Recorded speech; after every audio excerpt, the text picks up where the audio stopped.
teman-teman kami dari Sekolah Tinggi Keguruan dan Ilmu Pendidikan Citra Bakti, khususnya Prodi PGSD. Saat ini kami sedang berada di salah satu kampung yang terkenal di Kabupaten Ngada, tepatnya di Kecamatan Jerebu.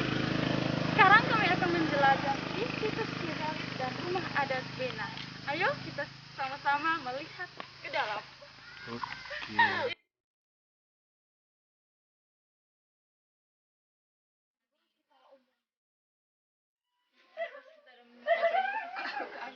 Baik teman-teman, di sini bukan hanya perumahan mereka saja yang masih sangat asri dan masih sangat tradisional. Di sini juga ada peninggalan bangunan megalitikum yang ada sampai saat ini. Teman-teman bisa lihat sekarang.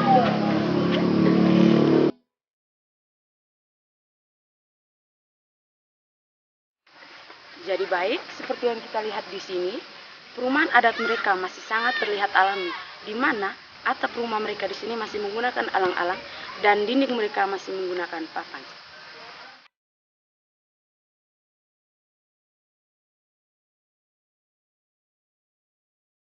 Jadi di Bena juga terkenal dengan permainan tradisionalnya, yakni permainan congklak, dan masyarakat di sini biasa menyebutnya permainan tara. Jadi selain berkebun, masyarakat di sini juga menenun untuk memenuhi kebutuhan mereka, dan hasil tenun itu dijual untuk memenuhi kebutuhan ekonomi masyarakat di sini.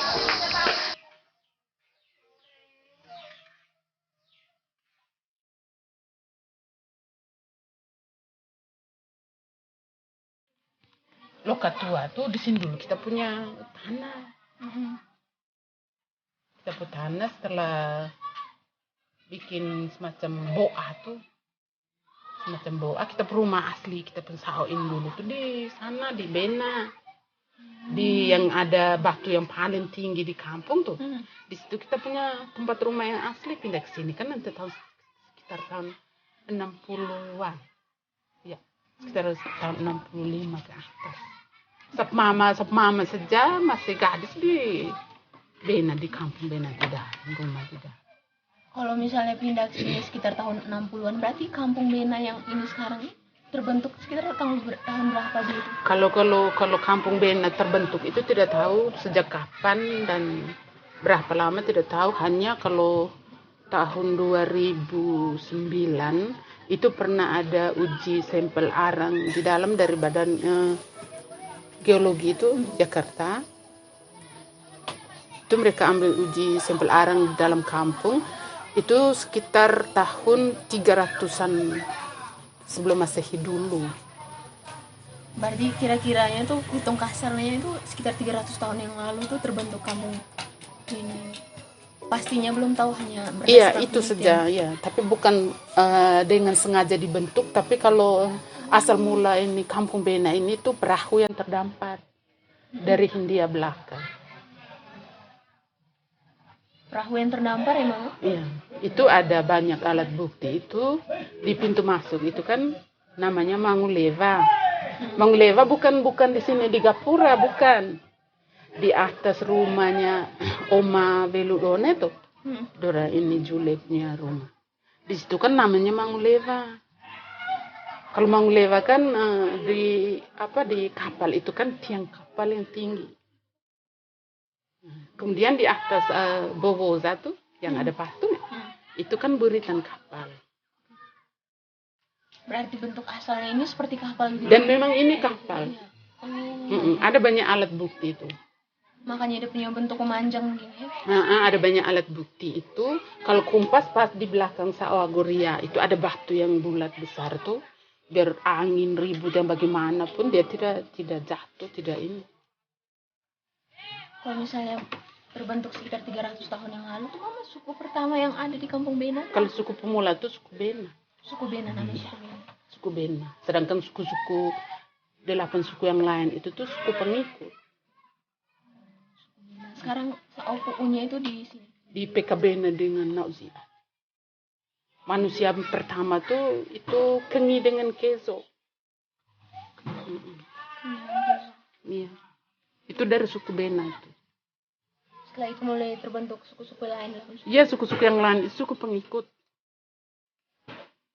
Maligo itu tadi kan dia punya ada terbentuknya kampung bena. Kalau misalnya pakaian ini langsung dibawa juga dari Kalau soal pakaian itu memang sejak dulu itu tuh sudah ada pakaian dan pakaian itu tidak sembarang. Dulu kan masih masa berburu dan meramu kan biasanya pakai kulit kayu, tapi setelah menurut ada penelitian khusus dari saya sempat rekam itu tuh bilang ada penjajahan yang masuk pertama di Indonesia tuh dari Porto itu yang latih tenun. sampai terbentuknya kain adat kita punya sekarang. Entah terbentuk dengan cara bagaimana, dan memang itu sudah kita punya pakaian tradisi. Salah satu simbol dari ini kita punya pakaian itu kan ada Kuda dengan anting. Artinya Mama? Kalau anting itu kan simbol perempuan, kita di sini kan pengembang barisan. Perempuan di SAO. Kalau kuda itu kan itu alat transportasi. Selain itu juga sebagai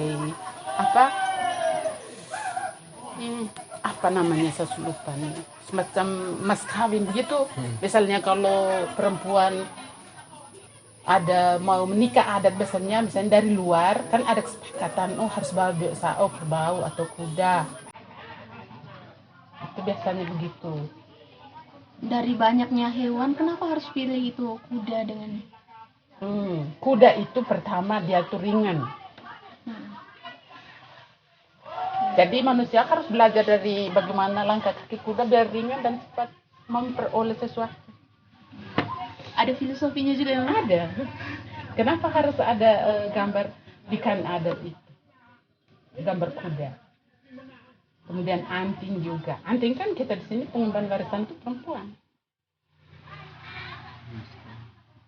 Kalau anting itu kan ini pembagian adatnya perempuan. Ya.